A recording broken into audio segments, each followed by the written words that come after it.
Ito yung bukal na nakita namin dito sa may Mapanuepe Lake. Nasa ilalim ng puno. Kinukuha nila ito siguro para umayos yung daloy. Kasi kung hindi ito aayusin, i-develop ng ganyan, ang mangyayari, kakatas lang ito sa ibabaw at magpuputik.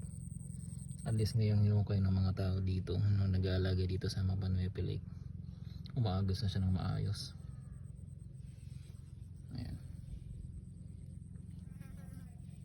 papunta dun sa lawa, sa lake mismo. At ngayon naman iinom tayo mula sa bukal. Joke lang. Hindi natin sigurado kung anong meron dun sa dulo nitong bukal, so huwag natin gagawin yan basta basta. Bye bye.